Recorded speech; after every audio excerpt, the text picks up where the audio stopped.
Baby wolves away in a manger. Hi guys, it's Ali Reza. In this video, we're going to be talking about this piece.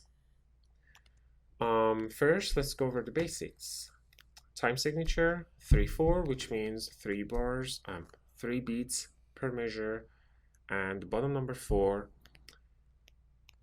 stands for quarter note. So each beat is a quarter note. You may see it in many different shapes and forms, but the total of 3 beats are going to be in each bar. One thing that's very interesting about this piece is that the first one here only has 1 beat in it. If you remember, we talked about this as well. This is called an incomplete measure. First of all, it's not considered as your measure number 1. If I were to tell you to start on measure number 2, or let's say 3, you don't count this one. This is your first bar, second bar, third bar. This is your third measure or third bar, right? Not this one.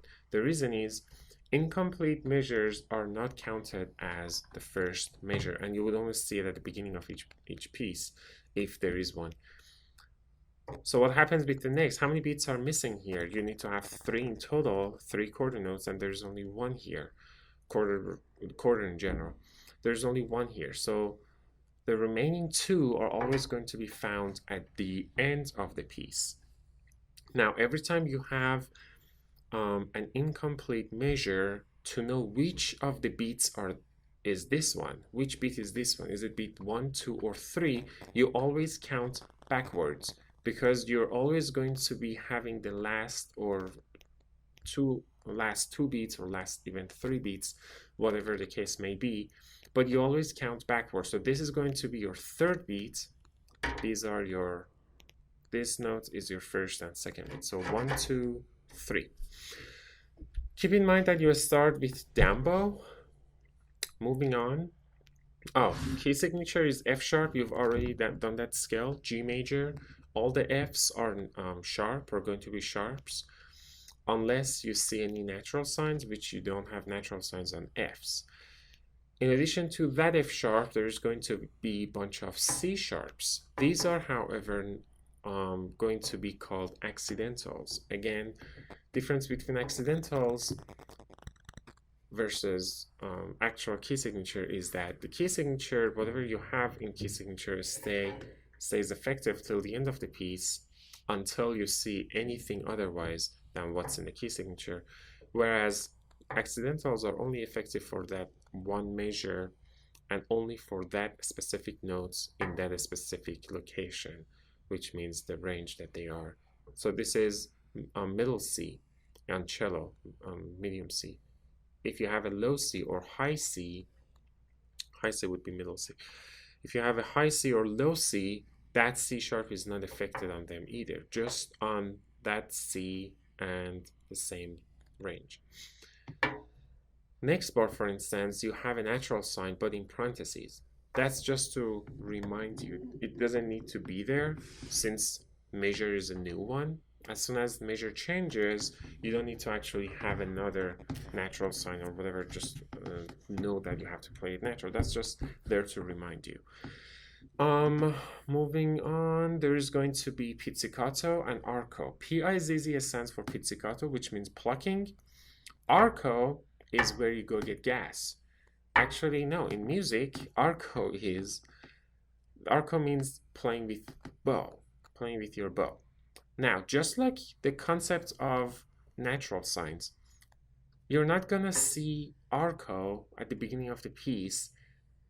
If you already have to play it with your bow, you're not gonna see this word, because you have to start the piece playing with your bow.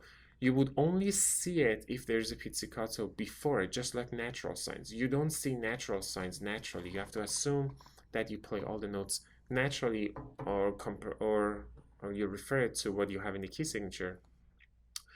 The only time that you see natural signs just like that is where there is a sharp or flat, where something has changed it before and now it needs to be changed back to natural. In this measure, I put number 3 in parentheses just to remind you that these are the same notes, even though the second one doesn't have a sharp, but you play the second one as C sharp as well, just for the same exact reason that I was explaining up there.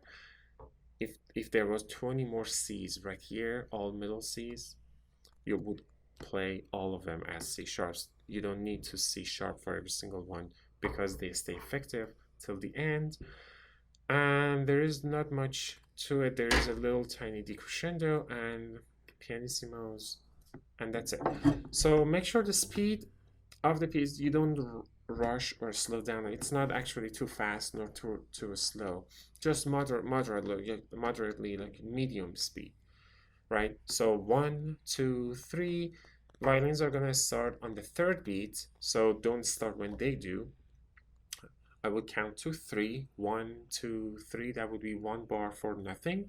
The second bar, there are 2 rests, and they start on the third beat, which you have another rest. So 1 bar for nothing. 1, 2, 3. Ready, go. Violins, cello. Rest, G, rest. 1, 2, 3.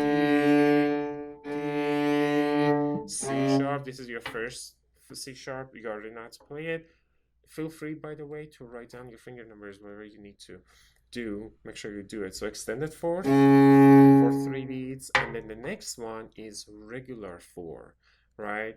I didn't want to say low fourth because low fourth would be something different. This is regular 4, but you do have to go lower from where you were. So for C sharp, you are high and white, as you can see. But for the next one, C natural, you go down to blue, CBA back to G. Right, 1, 2, 3, 1, 2, rest, 1, 2, rest, G. The rest is very easy. Again, same thing here. C sharp, C natural, A, D, then D.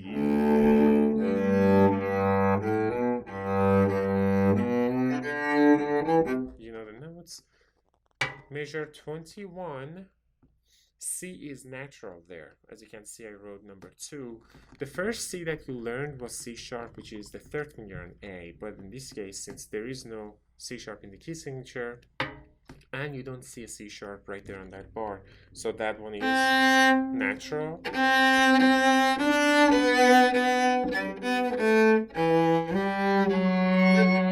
Right, F sharp, then you go to pizzicato. D, D, right? Again, you go from your bow grip to grabbing it like that, release your thumb and index finger, put your thumb right here, either by the side, whichever that feels more comfortable, or even maybe a little bit at the edge of the fingerboard, right here at the edge, whatever that feels most comfortable to you. And you do all the pizzicatos, which are very easy, just D, D, D, D, then A, back to D, D, D, then A, D, open G.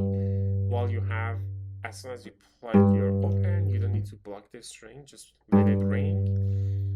Then during the rest, you switch from this to your bow grip, and then you continue the piece. Here you have C sharp, D, which is your fourth, then C sharp, third, G, E, try to do the slurs if you can here in this bar. F, E, D, separate first, and then right, down, up, A. That is also very easy. Keep in mind that this F is your third finger, no longer your second that you just played on A, since F is sharp. Then you repeat this bar just like you did here, C sharp, C natural. The third C is also natural, then open D and open G. Fairly easy piece, you just have to pay attention and practice. There's a bunch of details, of course, you have to follow.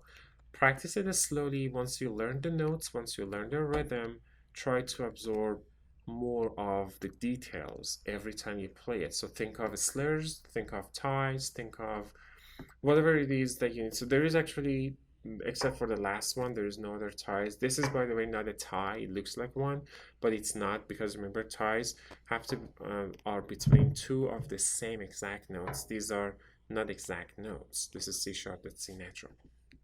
So that's all I have to say about this piece, and have fun practicing, guys.